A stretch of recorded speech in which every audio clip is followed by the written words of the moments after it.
Bene, buonasera a tutti e benvenuti. Un saluto ovviamente ai presenti e ovviamente un saluto e un ringraziamento ai nostri graditi ospiti, l'avvocato Andrea Chiesura e il dottor Antonino Anselmi. L'avvocato Andrea Chiesura è dirigente della FIBIS, la Federazione Italiana di Bigliardo Sportivo, e consigliere regionale del CONI. Il dottor Anselmo è un businessman, un uomo d'affari sicuramente. Andrea è l'autore e il dottor Anselmo è il protagonista del libro che andiamo a presentare questa sera, Scarpe Diem, geobiografia di Nino A. Puntrati, al secolo appunto Antonino Anselmi. Scarpe Diem è un titolo dalla Polisemica Valenza, perché se da un lato richiama in maniera evidente la famosa Massimo Graziana, il Cogli l'attimo, ma suscettibile anche di molteplici dichiarazioni che vedremo proprio esplicate nel libro. Dall'altro è indice anche di cammino, di viaggio, di fatica fisica e mentale, ma è anche metafora della vita, corse, arresti, successi e fallimenti, ed è anche un prodotto merceologico. Tutti elementi, tutti ingredienti che troviamo espressi in maniera sintetica dal titolo, ma che rappresentano il contenuto della narrazione e che alla fine costituiscono proprio il filo conduttore del libro. C'è anche un sottotitolo, Geobiografia di Nino A, che indica appunto una biografia, la vita di un uomo nei più disparati luoghi, che indica appunto viaggi lontani in paesi, forse città ai più sconosciuti. Due protagonisti che sono tra di noi, ma che nel libro sono uniti, sono una stessa persona. Perché?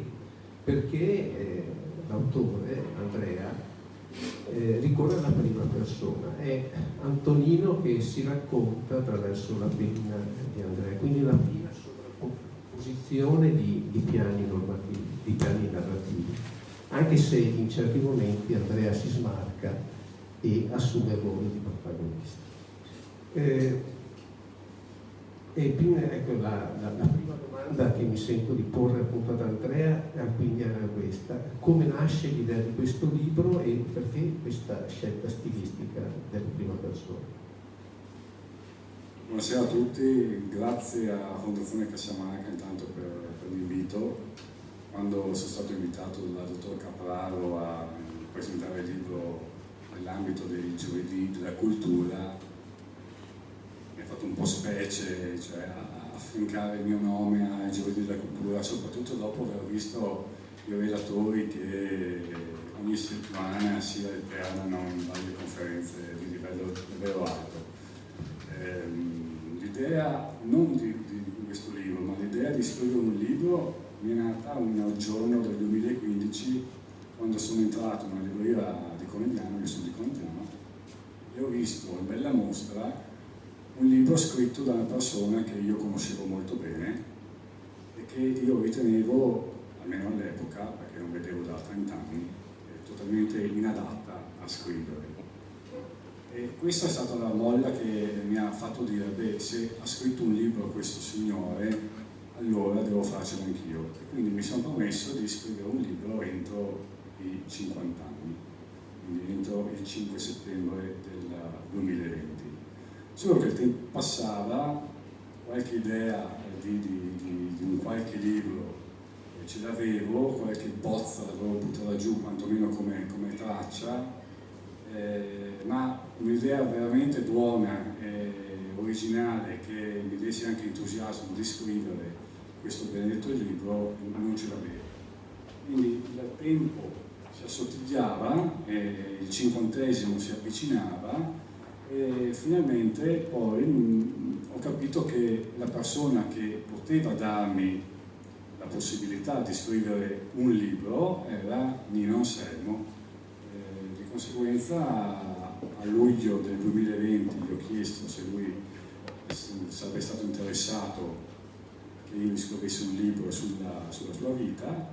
Lui ha accettato e in 2 mesi è nato questo libro, non tanto perché diciamo, sono veloce a scrivere, ma perché dovevo mantenere un impegno nei miei confronti, dovevo mantenere una promessa e di conseguenza in 2 mesi io ho scritto la prima bozza.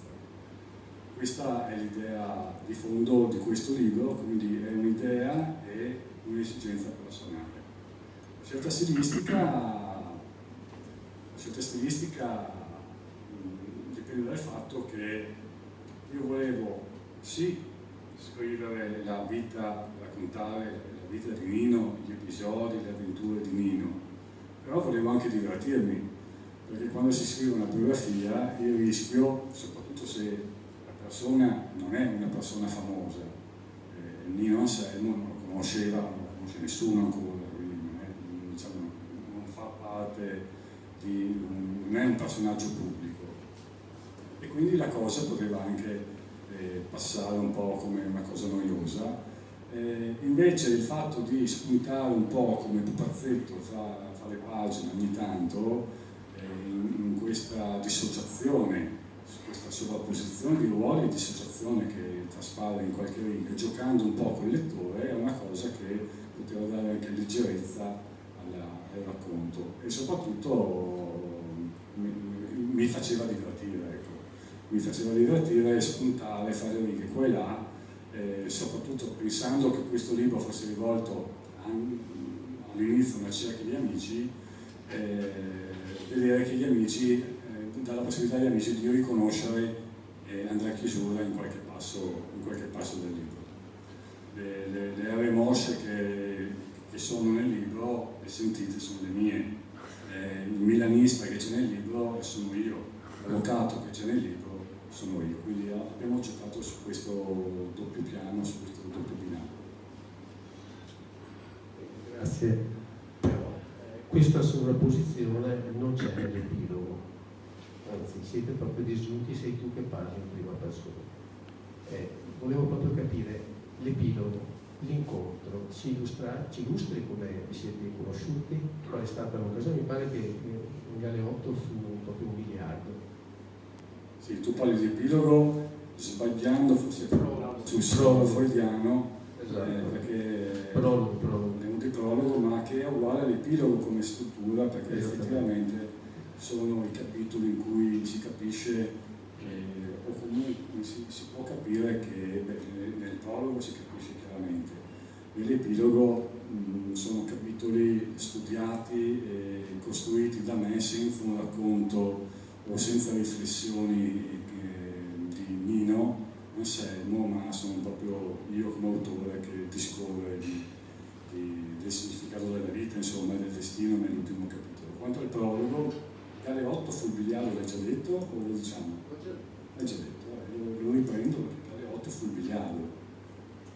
A Conegliano c'è un circolo, un centro sportivo biliardo storico, ormai aperto dal 92-93, in via Lourdes, se qualcuno conosce la zona, la strada che da Conegliano porta a Tarzo. Io ho sempre frequentato quel circolo e nel 2011 nel circolo si è presentato un marziano senza stonare, ma marziano, non era verde, aveva i baffi, aveva i capelli già ingrigiti, però davvero un marziano, perché sottolineo il concetto di marziano, perché non c'entrava assolutamente nulla con l'ambiente del biliardo. L'ambiente del biliardo, soprattutto quello dei birilli, di quelli che con la stecca cercano di buttare giù i birilli, è un ambiente molto chiuso, è una chiesa, quindi ci sono i fedeli e ci sono gli infedeli. Nino era assolutamente un infedele, perché quando io l'ho visto che si è messo sul divanetto a guardare giocare a biliardo senza capire forse neanche lo scopo del gioco, le traiettorie che dovevano disegnare le biglie, io l'ho giudicato anche male, ho detto oddio, ma questo dobbiamo cacciarlo, dobbiamo lapidarlo, non è degno di entrare nel nostro tempo. E lui invece ogni giorno, senza tanti discorsi, senza quasi salutare se non dopo un po', alla stessa ora si presentava e guardava. Poi nel corso del tempo abbiamo parlando, insomma, conoscendoci, mi ha detto che era un periodo difficile, per lui era sull'orlo di un esaurimento nervoso, quindi il medico gli aveva consigliato di frequentare un ambiente e uno sport che gli facesse piacere, che gli ricordasse cose felici. E lui si ricordava che quando era in Sicilia da giovane, da adolescente, era capitato di guardare qualche partita di biliardo che gli era piaciuto. La cura ha funzionato, non è stato lapidato, è guarito e si è ammalato però di biliardite acuta, perché adesso da 10 anni gioca a biliardo quotidianamente e è diventato anche il presidente del circolo, perché i numeri uno poi in qualche modo, in qualche altro ambiente, in ogni situazione tornano ad essere numeri uno. Ecco, quindi lui è arrivato come numero ultimo e pian piano con grande nostro entusiasmo è stato eletto numero uno in ambito, diciamo, dirigenziale della struttura associativa. Ma nel gioco nel gioco è scarso, nel gioco è scarso. Io sono forte, lui è scarso. Ok? Mettiamola così. Però a me ecco, quello che mi fa ridere, e vi racconto questa cosa che è successa poco tempo fa. Noi abbiamo una squadra che è detentrice del titolo regionale di Birilli, siamo andati a fare anche le finali italiane a settembre scorso. Nino naturalmente è inserito nella lista degli atleti in quanto presidente dell'associazione, però non ha mai giocato, non viene mai convocato. Il capitano della squadra, noi abbiamo un gruppo WhatsApp, il capitano della squadra un bel giorno scrive e dice: per giovedì prossimo i convocati sono questo, Nino. Tempo 3 minuti, Nino risponde: se non c'è un errore io ci sono. Aspettava da anni di venire convocato, quindi è stato un entusiasta e Nino così è un entusiasta del gioco del biliardo. Bene, adesso allora entriamo proprio nel libro, nel contenuto del racconto e vi leggo il primo capitolo, l'inizio del primo capitolo. Calzolaio, manovale o panettiere. A uno di questi mestieri ero destinato, non per forza esattamente in quest'ordine. Poteva essere forse manovale, panettiere o calzolaio, comunque uno dei tre. Così sarebbe andata se la vita fosse una scienza esatta. E allora, Antonino, ti devo chiedere, la vita non è stata una scienza esatta, non lo è affatto, ma si è sviluppata per te in maniera diversa. Potrei citare i casi della scuola, della maestra Matranga, il professor Di Fina, l'incontro con il tuo collega per il trasferimento all'università a Venezia. Raccontaci poi com'è andata sinteticamente la tua vita. Dovrei parlare per giovane. Intanto saluto i presenti, li ringrazio e saluto in particolare il mio amico Vic Caserta, che è citato nel libro quale stilista di valore, quindi lo riconoscete qui assieme a Lella Pasqualini, con cui ho avuto il piacere di lavorare in passato. Vi ringrazio per essere venuti, è un'occasione per incontrarci e abbracciarci dopo. Nel frattempo, prima di rispondere alla domanda, vorrei completare quello che ha detto Andrea. Questo libro da che cosa nasce? Nasce dal fatto che, essendo io presidente del circolo, andavamo a cena di tanto in tanto per avere l'occasione di stare insieme tutti gli iscritti, no? In queste cene che facevamo succedeva all'inizio una volta, poi sempre più spesso, che io raccontassi delle cose e tutti stavano a sentire, perché ritenevano interessante quello che io raccontavo episodi di viaggio, cose strane che mi sono successe.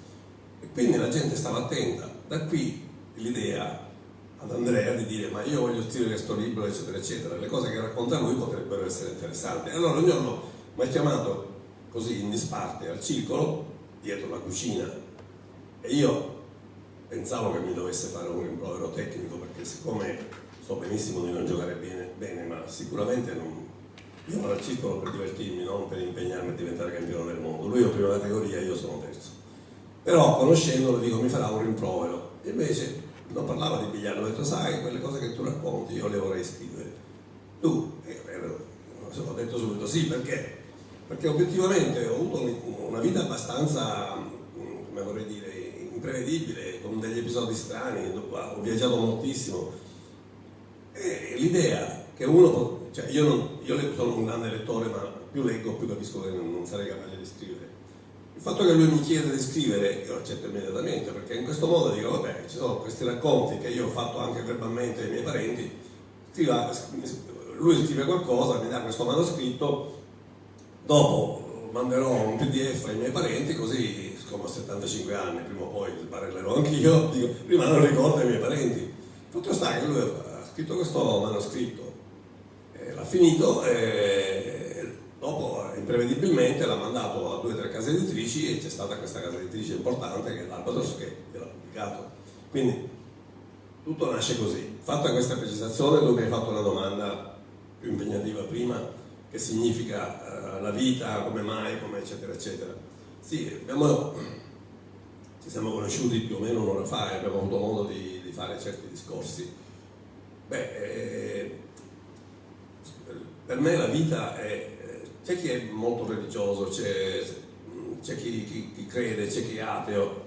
Io credo sul fatto che uno nella vita per farsi avanti deve avere le capacità, però insomma ci sono delle casualità, dei casi che determinano tutta la tua vita, e quindi se uno legge questo libro capisce che se io non avessi incontrato quel mio compagno di scuola Pasquale Barreca, che adesso non esiste più, oggi non sarei dove sono. Perché dico questo? Perché io avevo fatto ragioneria. Con ragioneria ai miei tempi non ci si poteva iscrivere a una facoltà umanitaria, tipo umanistica, tipo lingue. Io volevo iscrivermi a lingue, non potendo essere accettato in nessuna università italiana in lingue, perché avevo fatto ragioneria, potevo iscrivermi solo a economia e commercio. E così ho aspettato l'ultimo giorno utile per iscrivermi a Palermo all'economia e commercio. Ma tornando da Palermo con l'autobus, quando scendo incontro un mio amico, un mio compagno di scuola, che mi dice: ma tu non volevi iscriverti a lingue? Dico sì, ma infatti non posso, non è possibile da nessuna parte. E lui mi dice: no, guarda, ti sbagli, perché c'è il mio cugino che ha fatto ragioneria anche lui, e a Ca' Foscari ci si può iscrivere. Capisci che da lì è cambiata la mia vita, perché io non ci credevo. Con un altro mio amico che voleva iscriversi a lingue, abbiamo telefonato all'istituto universitario di Ca' Foscari, narrato nel libro. Questa persona l'abbiamo stressata perché non ci credevamo che era possibile. Ma guarda, noi abbiamo fatto ragioneria, sì, qui vi potete iscrivere. E quindi l'indomani, Università di Palermo, trasferimento da Palermo a Ca' Foscari. Quindi con risate dell'impiegato, perché dice: ma siete ben decisi, ieri vi siete iscritti, oggi già vi trasferite. Quindi questo è, però quella è la casualità che ha cambiato la mia vita totalmente. Io a quest'ora sarei, se no, in Sicilia, avrei fatto economia e commercio, una cosa che non mi piaceva, sarei stato, la mia vita poteva andare in maniera totalmente diversa, meglio, peggio, non te lo so dire. Però fatto sta che la casualità ha inciso sul fatto che poi a Ca' Foscari ho conosciuto mia moglie, sono rimasto qui. Questa è una zona in cui se uno ha qualcosa da esprimere la può esprimere, in Sicilia sarebbe stato diverso, quindi capisci perché è importante. È chiaro che la casualità non vuol dire che tu fai incontri l'amico e fai 13 a calcio, come si diceva una volta, oppure super enalotto, come si dice adesso, e hai risolto tutto, no? Poi è chiaro che io sono venuto a Venezia, ma a Venezia mi sono laureato in 4 anni, a 23 anni mi ero laureato e già insegnavo, quindi poi tu ci devi mettere del tuo, e questo vale per l'università, poi vale per il lavoro, quando hai delle difficoltà e trovi un lavoro migliore o uno più, no, se non ti fai avanti tu con le tue capacità, alla fine queste opportunità non le sfrutti.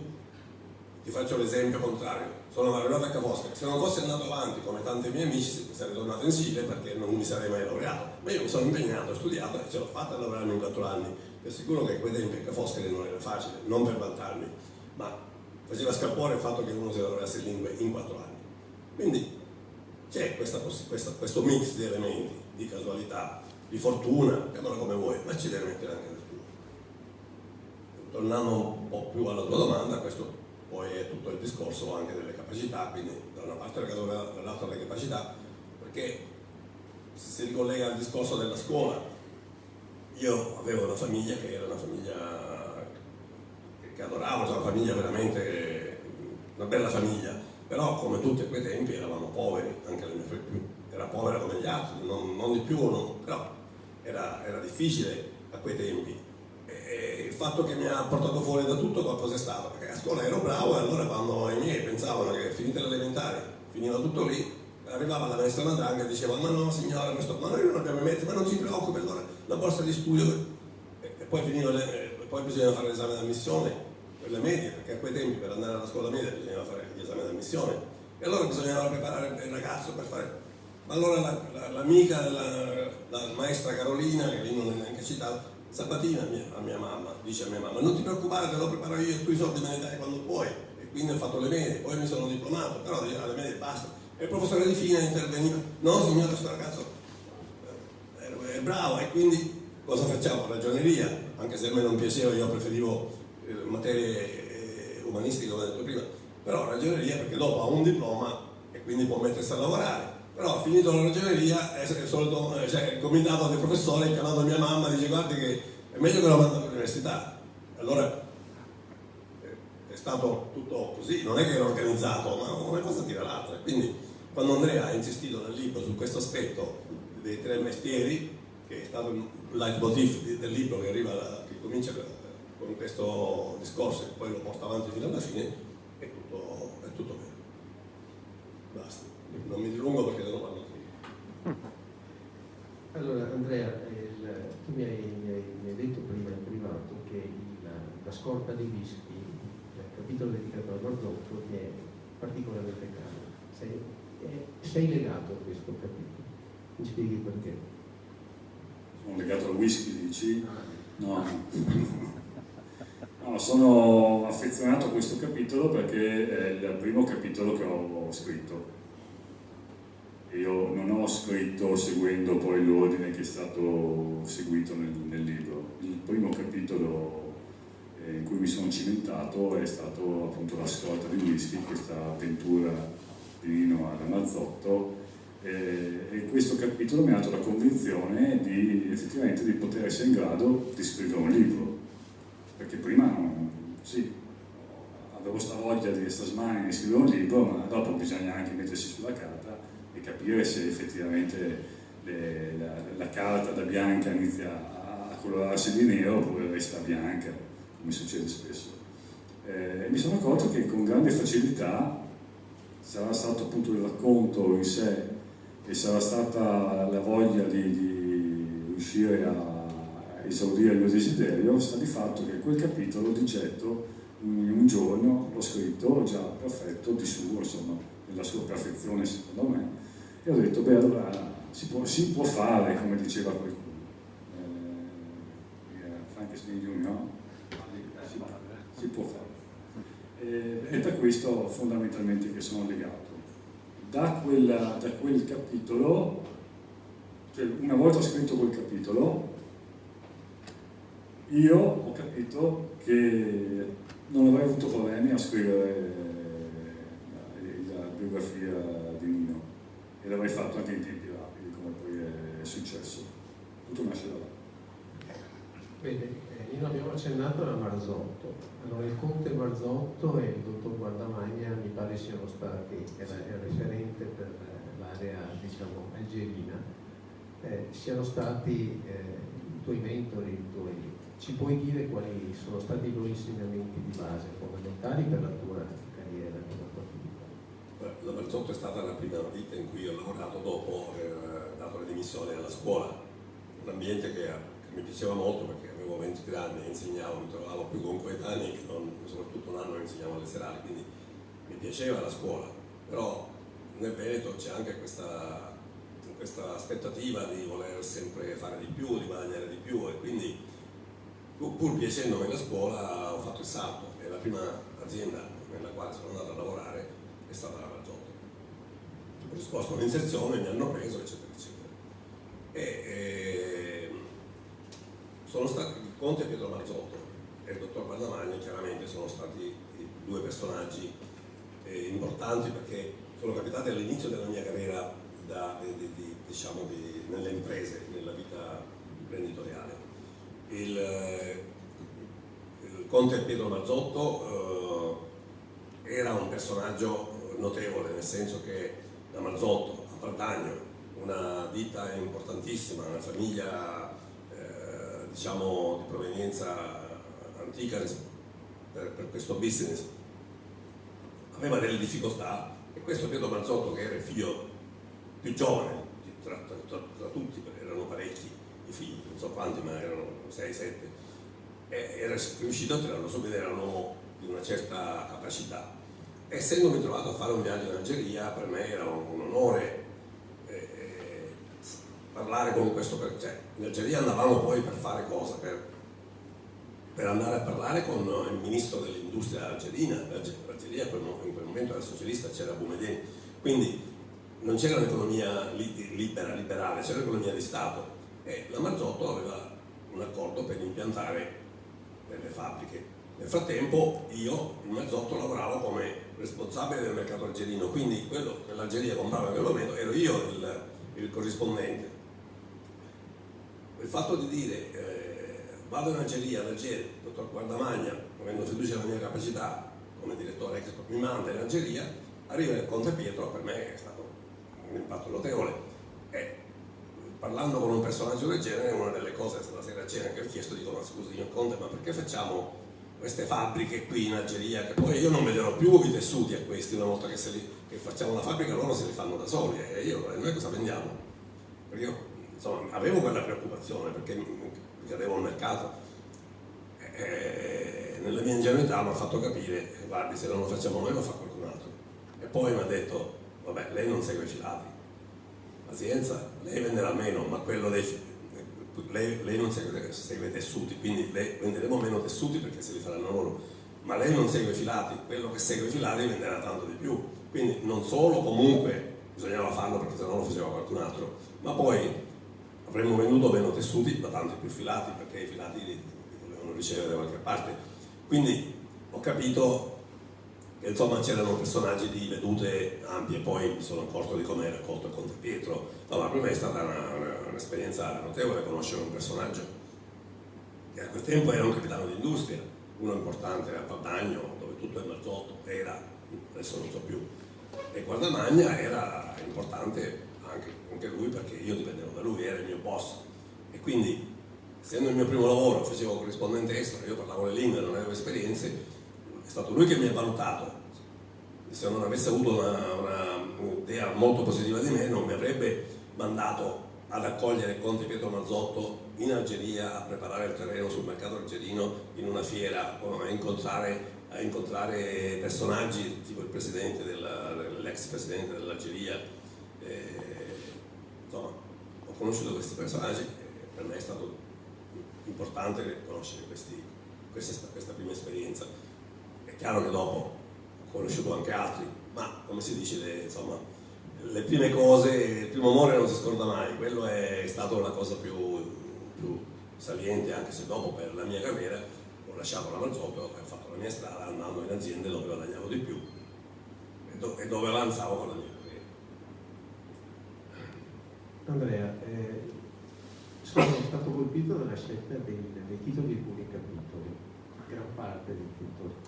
Ad esempio Mr. Magoo e Mr. Martin, 666, il simbolo del diavolo, Keiki Ko, sicuramente. Quali sono le ragioni che ti hanno portato a scegliere questi titoli? Prima parlavo di foglio bianco e capacità poi di scriverci qualcosa sopra. Il mio foglio bianco resta tale fino a quando non riesco a dare un titolo al capitolo, perché il titolo poi diventa il leitmotiv del capitolo stesso. Di conseguenza i titoli che tu citavi, ce ne sono altri che paiono strani, sono stati la chiave di volta per poi riuscire a dare sia il tono al capitolo, ma anche il gioco verbale alle volte, stilistico comunque, di quelle righe contenute in quel dato capitolo. Quindi ci ho messo di più a scrivere i titoli che poi a scrivere i capitoli, paradossalmente. Allora adesso io mi rivolgo al pubblico e gli chiedo, adesso non so neanche se le pronuncio giuste, Cotonou, Porto Nuovo, Paracou, sono delle città, voi sapete dove siano? fanno parte della Repubblica del Benin, un paese dell'Africa occidentale. E qui, Emilio, tu sei andato e hai conosciuto diversi animali, mi pare ragni, iguane e anche un leone. Ecco, come può essere che in un paese così disperato, misero, si possa essere conclusa un affare importantissimo? Il libro ha un sottotitolo che è Scarpe Diem, ha un sottotitolo che è Geobiografia di Mimmo. Geobiografia nel senso che non era la mia biografia, molte cose della mia vita, le cose più importanti me le sono tenute per me. Andrea mi scuserà, queste sono questioni di viaggi. E dopo la Marzotto sono andato a lavorare in Brianza in un'azienda che si chiamava Segalini ed ero tempestato di richieste di gente che voleva comprare foulard. Io vendevo foulard stampati, foulard in poliestere, in seta, in tutti i tipi. E ero tartassato di lettere di gente del Benin, dell'ex Dahomey, si chiamava Dahomey, no? Dopo c'è stata una rivoluzione e l'hanno chiamato Benin. E arrivavano tutte queste lettere in cui dicevano che volevano comprare il foulard, ma non si capivano, cioè vai a vedere Benin, 1,5 milioni di abitanti, paese poverissimo, appena fatto una rivoluzione, cosa fanno? Ma non mangeranno mica foulard. L'unico modo per capire era andare lì a vedere. E lì si sviluppa tutto un capitolo in cui sostanzialmente succedono le cose strane, proprio. È l'Africa nera il Benin. Arrivi lì e insomma, tanto per dare un'idea a chi non ha letto il libro, chi lo leggerà, la prima sorpresa è che l'indomani quando mi alzo per andare in centro le donne erano tutte a torso nudo, tutte con le tette fuori, erano foulard in testa, gonna e tutte senza reggiseno. Quindi immaginate, insomma, per chi abita in Occidente, poi magari non ci ho fatto più caso dopo qualche ora, ma la prima cosa, queste cose erano scioccanti, poi per non parlare poi dei problemi. Io sono andato in un albergo che era il migliore della città, ma era una cosa tremenda, avrò cambiato 6-7 stanze in 7 giorni prima di tornare via. È successo di tutto, era un paese povero. Alla fine ho scoperto perché chiedevano questi foulard. Chiedevano i foulard perché la Nigeria aveva proibito l'importazione la Nigeria era un paese molto popoloso, aveva parecchi milioni di abitanti, aveva proibito l'importazione di beni stranieri, compresi i foulard. Quindi c'era tutto un commercio in nero di foulard, di beni importati, e poi li venivano a comprarli in nero dalla Nigeria. Quindi c'era tutto quel mondo che ho conosciuto imprevedibilmente, non avrei immaginato prima di andare lì, con tante cose che sono successe. Ma non è solo l'aspetto commerciale, è anche l'aspetto di come questa gente si viveva. Ho fatto vedere a lui le foto di questa gente che si era attaccata a me, hanno voluto fare la foto dal fotografo, perché non era facile, non è come adesso fai il vestito dal fotografo. La prima volta è andata a buca perché non c'era l'energia elettrica in quel momento e abbiamo dovuto tornare per avere la foto ricordo. E poi per ringraziarmi mi hanno portato a vedere un paesaggio stupendo, era un posto fantastico, era un lago, lo chiamavano Village Gambiato, dove c'erano palafitte, come si viveva, come quando studi a scuola che l'uomo viveva sul palafitte, ecco, era così. Quindi non avevo una cinepresa, se avessi avuto un telefonino di adesso avrei fatto delle riprese straordinarie. Ma diciamo che quando tu sei in affari possono capitare le cose più strane. Io non lo sapevo neanche io che c'era. Arrivavano le lettere e così dopo, stando lì, a parte che poi ci sono tanti altri episodi, tipo il fatto che non c'erano indirizzi, che non c'erano strade, che non c'era una cosa, no, però non posso raccontarti tutto. L'esperienza ha portato lì e poi si fanno affari lì perché essendoci questa condizione, e io ho scelto tra tutti quelli che ho potuto conoscere quello che mi sembrava più idoneo e abbiamo venduto un casino di foulard, ma non è che erano per i Benin, erano per la Nigeria. Andrea, adesso nel capitolo Stelle e Stellette si racconta, diciamo, di una gara in Algeria per la fattura di scarpe da calcio. con il Ministero dello Sport, e qui si parla addirittura di problemi di esecuzione, di sguardi cattivi, di personaggi poco rassicuranti. Hai caccato una mano tu per forzare la situazione, per attirare l'attenzione, oppure c'è qualcosa di vero su quello che ha raccontato Nino? Hanno calcato la mano i commissari componenti di questa commissione. Capita, Nino già lavorava il lotto, quindi siamo dopo l'esperienza in Segalini, siamo al lotto dei primordi, quindi i primi anni 80, e Nino si mette in testa che sia possibile riuscire ad avere la commessa da parte dello Stato algerino per le scarpe da calcio di tutte le squadre giovanili, professionistiche e dilettantistiche dell'Algeria, quindi correggimi se sbaglio, ma credo che sia così. Quindi è un business importante. E quindi lui ogni anno, l'appalto si svolgeva ogni anno, lui provava traducendo in francese, compilando moduli, e inviava l'offerta che la Lotto era disposta a fare allo Stato algerino. Dai 1, dai 2, dai 3, un bel giorno arriva la comunicazione da parte di un intermediario, mentre loro si trovavano a una fiera, lui e Sergio Carbellotto si trovavano a Monaco, dove c'era una fiera importante, la fiera più importante credo in Europa del mondo delle scarpe sportive. C'è questo intermediario genovese che gli telefona e gli intima di prendere un aereo e di andare subito ad Algeri perché c'erano comunicazioni importanti.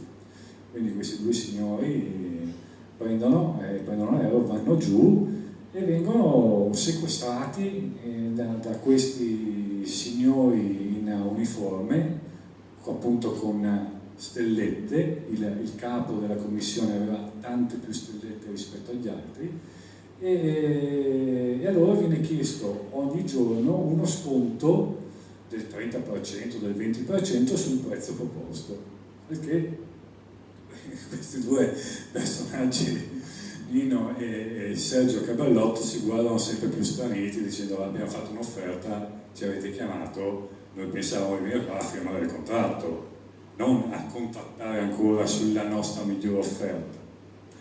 Queste cose vanno avanti 2 o 3 giorni, quindi la mattina vengono condotti davanti a questo plotone di esecuzione. Ogni volta questi signori, i commissari, si arrabbiano perché chiedono una riduzione del prezzo e gli imprenditori di Montebelluna non gliela concedono. Al terzo giorno Sergio Carbellotto, arrabbiato perché d'altro canto c'era un business da fare in Germania alla fiera, quindi stava perdendo opportunità, gli dice: ok, non più 22.000 lire al paio, ma 21.950 lire al paio, quindi gli fa lo sconto di 50 lire. E stranamente, che è una cosa che era incredibile, alla commissione andava bene, cioè quello sconto di 50 lire non è stato preso come una presa in giro, scusate il bisticcio di parole, ma come un riconoscimento, come la voglia di andare incontro alle esigenze degli arabi, degli algerini. E nella loro cultura loro devono avere l'ultima parola, quindi aver ottenuto lo sconto, per quanto minimo, era già un indice di vittoria commerciale. Ecco. Poi, parentesi, il contratto era già pronto e il prezzo unitario delle scarpe era di 22.000 lire, non di 21.950, quindi era stato tutta un gran teatro. Aggiungo che è stato un ordine che ha fatto scalpore in quel momento in lotto, perché ci hanno ordinato uno che qui nel Veneto sono tutti scarpari, capiscono tutti che significa. Un modello 4 taglie, il modello si chiamava Star, 4 taglie, 159.000 paia di scarpe più 20.000 paia di assortimento. Quindi capite cosa significa? Ecco. Che poi io, scherzando con il signor Caperlotto, Giovanni Caperlotto, proprietario, uno dei 3 proprietari della Lotto che era il presidente, siccome loro mi prendevano in giro perché perdevo tempo a rispondere agli algerini nelle gare d'appalto, a fare le traduzioni come diceva lui, io un giorno per scherzo gli avevo detto: guardi Giovanni, siccome abbiamo gli uffici vecchi e lei deve farli nuovi perché non ci stiamo più, Se però capita che vinco la gara d'appalto, che facciamo l'ordine, lei fa gli uffici nuovi. È stato così. Lui era già predisposto, ma li ha accelerati, li ha fatti. Dove c'è la sede della Lotto, che adesso mi pare che si chiami Stonefly, quel bellissimo edificio, è stato fatto anche grazie all'A di quest'ordine, che era un ordine di circa 4 miliardi di lire, quindi non era una roba da poco. No. Anche lì è successo perché nella vita ci vuole anche un po' di fortuna, perché i fornitori, io perché insistevo a voler fare questo affare? Perché c'erano sempre Adidas e Puma che vincevano queste gare d'appalto. Se trovavi qualcuno che faceva leva, e c'era questo signore genovese che prendeva le provvigioni, magari si riusciva a scherzarli, e così è stato, siamo riusciti perché un po' la mia insistenza, ma un po' anche il fatto che in quel momento gli algerini hanno avuto da ridire con queste due ditte tedesche che Adidas e Puma erano due fratelli sostanzialmente, e quindi siamo riusciti a scherzarli. Anche lì, voglio dire, il caso di aver incontrato il genovese, l'insistenza, quindi non mollare mai, e poi quella coincidenza anche fortunata che avevano un attimo avuto dei litigi, noi siamo entrati. Tu hai avuto un rapporto privilegiato con il mondo arabo e lo conosci molto bene. Io ti cito un nome, Abdul Ghaffur Amin Turkistan, il re della scarpa dell'Arabia Saudita occidentale. Ecco, vi leggo un passo perché è interessante, proprio in cui viene esplicato mirabilmente da Andrea la mentalità araba degli affari. Per concludere affari con gli arabi non devi per forza avere il migliore prodotto sul mercato o il prezzo migliore possibile. Tu non stai vendendo solo un prodotto, tu stai vendendo anche il venditore, vendi te stesso, devi entrare in sintonia con loro, guadagnarti e poi tenerti stretta la loro fiducia, dimostrarti serio e disponibile. E c'è un bellissimo passaggio qui che riguarda l'aeroporto e l'incontro che c'è dopo una trattativa che si è svolta a Milano, ci si dà appuntamento a Jeddah e viene scrivere: allora, atterro, recupero il bagaglio, mi avvio verso l'uscita dove mi ritrovo davanti a una muraglia di arabi, tutti vestiti allo stesso modo, con tawà e kefia, spero di aver pronunciato giusto, tutti uguali l'uno e l'altro, e adesso me ne sto lì impalato nella speranza che sia lui a riconoscere me. I miei tratti d'altronde sono facilmente distinguibili: uomo bianco, ciuffo e baffi. Nel frattempo continuo a starmene lì imparato a scrutare volti con color rame, tutti uguali, in attesa che la mia memoria fotografica mi tragga d'impaccio. E alla fine, non so come, ma il collegamento sinaptico avviene. Eccolo là, sulla destra, proprio di fianco all'ingresso. Gli faccio un cenno con la mano alzata e mi avvicino. Mi saluta e subito mortifica il mio atavico e sciocco eurocentrismo. Mister Anselmo, meno male che mi ha riconosciuto lei, perché voi occidentali siete tutti uguali. E questo è abbastanza. E tra l'altro mi pare che proprio questo tuo collaboratore, questo tuo distributore sia stato anche protagonista involontario di una presunta blasfemia. Ci puoi raccontare questa vicenda? Sì, come faccio a dimenticare che avevano tutti questi nomi? Abdul Ghaffur Amin Turkistan era uno importante in Arabia Saudita, era quello che importava il maggior numero di scarpe dall'Occidente, lo chiamavano The King of Shoes, aveva 50.000 metri di magazzino e mettevano tutto lì e compravano molto. A parte questo episodio dell'aeroporto, quando arrivo effettivamente, ma vi assicuro che sembra una banalità, un episodio che dura pochi secondi, però ti rimane impresso per tutta la vita, perché tu dici: ma com'è possibile che loro considerano noi tutti uguali, come noi siamo così diversi? Cioè, non ti viene neanche in mente. Allora ti fa riflettere, perché ti dice: ma insomma, cominciamo intanto a non meravigliarci di niente, anche di cose più strane che possono succedere. Per cui, restando nel contesto, è successa una cosa che è ancora più strana. Questo signore comprava scarpe, io mandavo scarpe, un giorno mi dice: facciamo una scarpa così, perché c'era una collaborazione, si facevano delle scarpe che si chiamavano SMU, Special Makeup, cioè delle scarpe fatte apposta o dei modelli fatti apposta per quel cliente. Lui voleva una scarpa da basket bianca, in pelle. Allora studiamo questa scarpa con Mario, che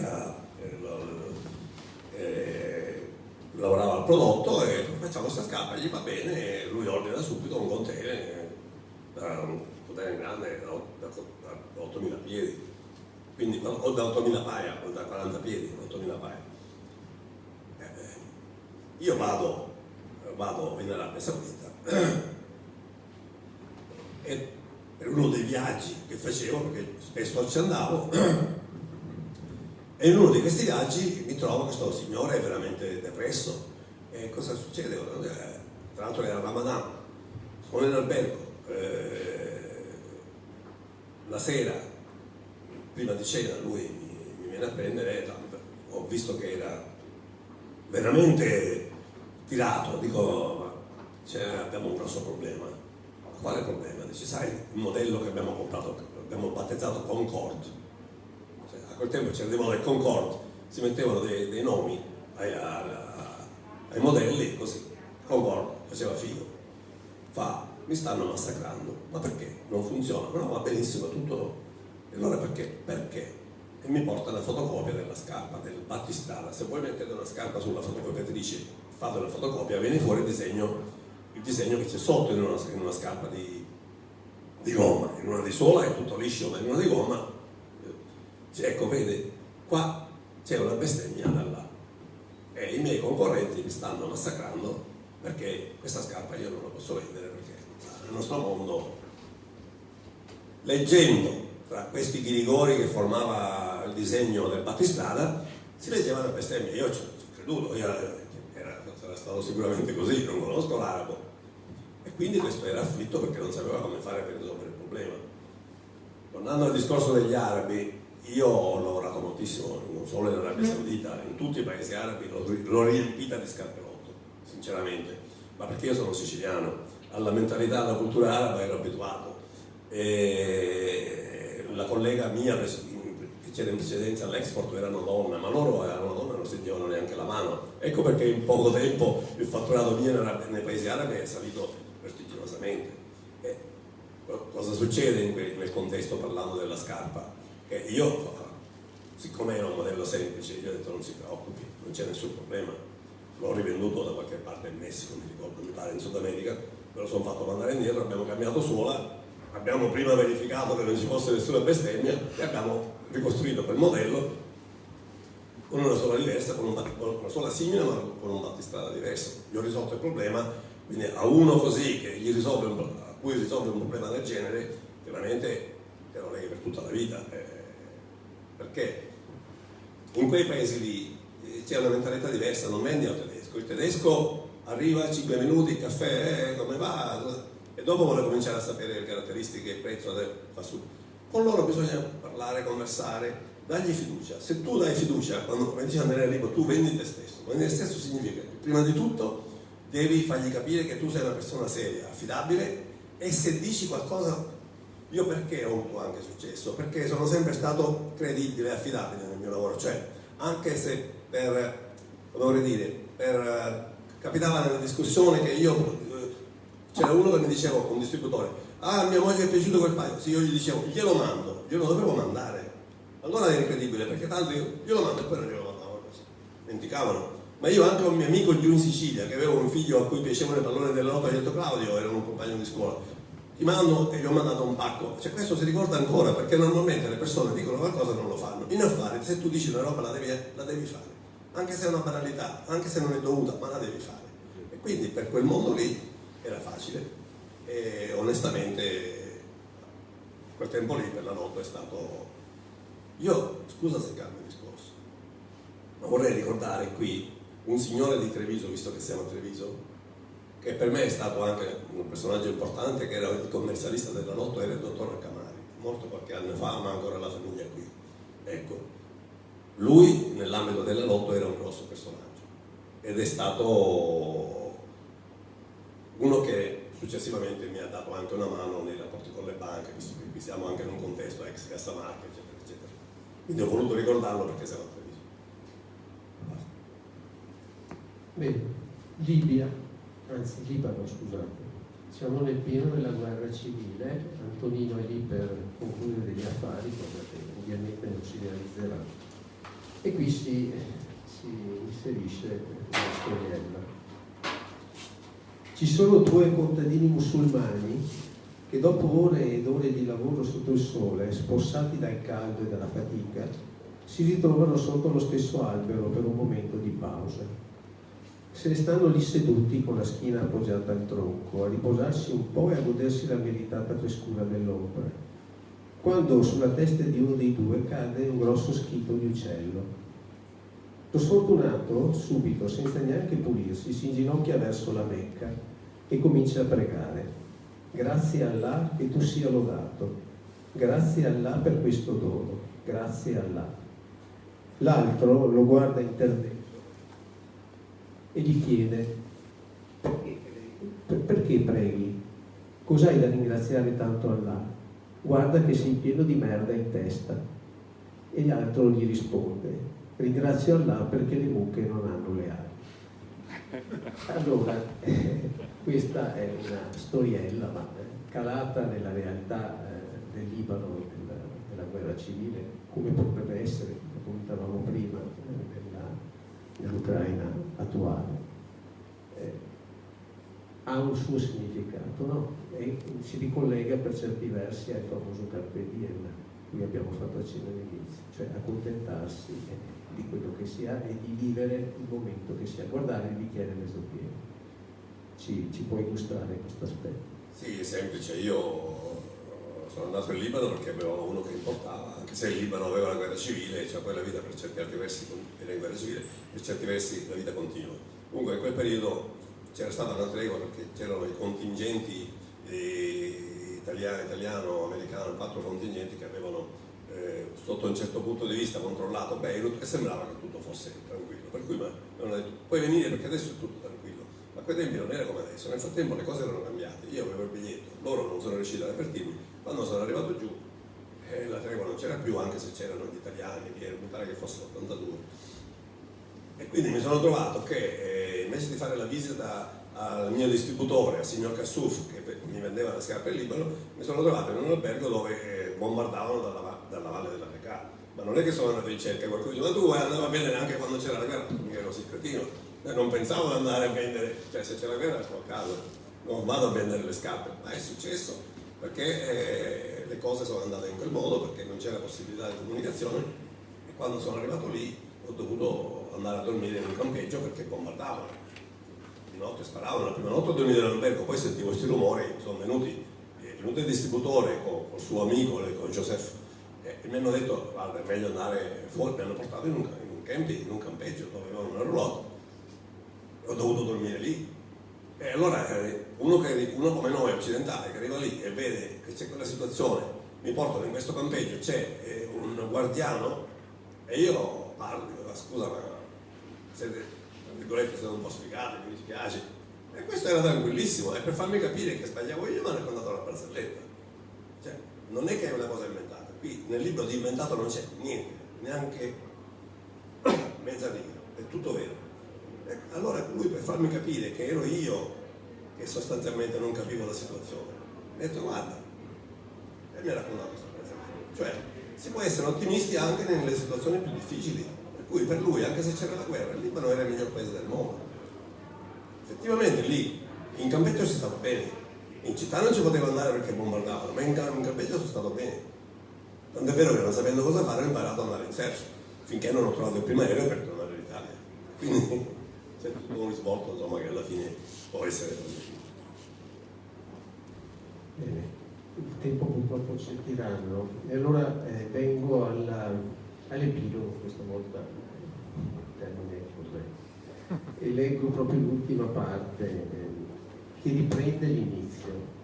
Calzolaio, manovale e panettiere, a uno di questi mestieri ero destinato, non per forza esattamente in quest'ordine quanto a probabilità. Forse poteva essere manovale, panettiere o calzolaio, comunque uno di questi tre. Così sarebbe andata se la vita fosse una scienza esatta. Ed infatti a me è andata proprio così, addirittura li ho fatti tutti e tre. Stai a vedere allora che il destino è già tutto scritto. Manovale dal Herr Heistand, panettiere qualche volta di notte, panificio a rigo un po' dei miei, e calzolaio, beh, nel mio piccolo posso dire di aver fatto le scarpe al mondo, più calzolaio di così. Bene. Qualcuno del pubblico che volesse porre delle domande?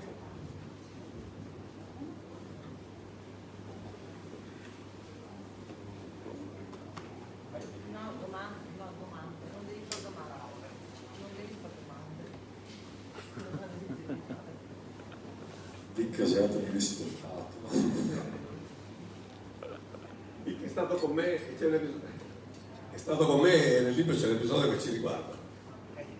Ve lo racconto perché non è una cosa che è tra quelle più osservate. Dovevamo fare un catalogo, perché noi a un certo punto abbiamo inventato un marchio, un momento successivo dove appunto c'era anche Vic e Lella che lavoravano con me.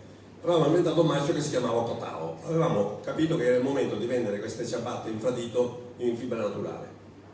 E a un certo punto la cosa stava prendendo piede, cioè, andava bene. E le collezioni le faceva Vic per quello che riguarda l'abbigliamento. Quindi dovevamo fare un catalogo e ci è venuta l'idea di farlo in Thailandia, perché siccome questo marchio Koh era un'isola della Thailandia, la produzione in parte veniva fatta lì, abbiamo detto beh abbiamo tutto lì, risparmiamo, così abbiamo organizzato, se non che quello che ci sembrava facile, siamo andati a trovare le modelle per fare questo servizio fotografico, ma contrariamente a quello che si può pensare, in Thailandia si parla di paese avanzato sessualmente eccetera eccetera. Cioè, contrariamente a quello che si crede della Thailandia, le indossatrici non accettavano perché non ci mettevano in costume. Cioè, per loro era una cosa difficile mettersi in costume. E allora ci stava saltando, avevamo trovato una australiana che era di passaggio in Thailandia, una thailandese che accettava sì e no, però si serviva un'altra persona. E quindi avevo detto come facciamo? Qua con due non riusciamo a fare il catalogo, ci vuole una terza. Siccome avevo un amico che faceva il tassista, si chiamava Tom, ho detto Tom, qua come facciamo a trovare la terza persona? Non riusciamo, ci salta il catalogo, avevamo già l'appuntamento nell'albergo a Koh Samui, tutta la location.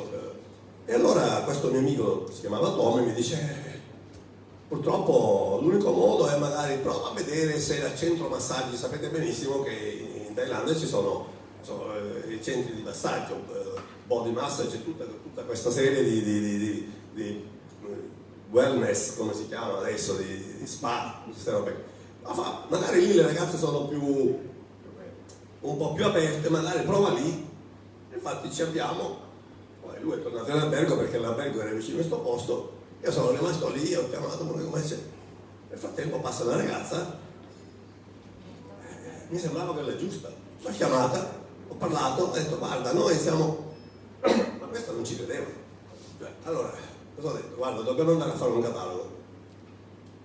Siccome non si fidava dello straniero che gli dice guarda, se viene a fare il catalogo, ti diamo, avevo detto 10.000 baht, che erano 200 euro, erano tanti per loro.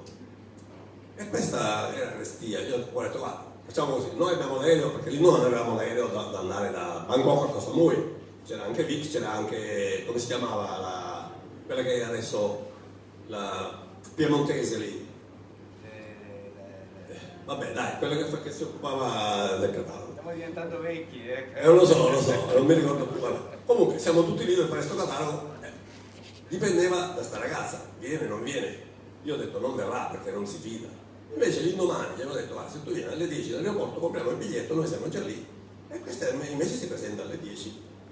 L'ho vista arrivare, si presenta alle 10, è venuta con noi e poi si è fatto il catalogo, si è fatta la pubblicità, siamo andati su e la copertina poi l'aveva fatto non le due stiliste, ma l'aveva fatto le due indossatrici, ma la copertina pubblicata era proprio quella di lei che non era neanche una professionista. Capisci come va? Beh, tu dici ma qui c'è un testimone di quello che è successo.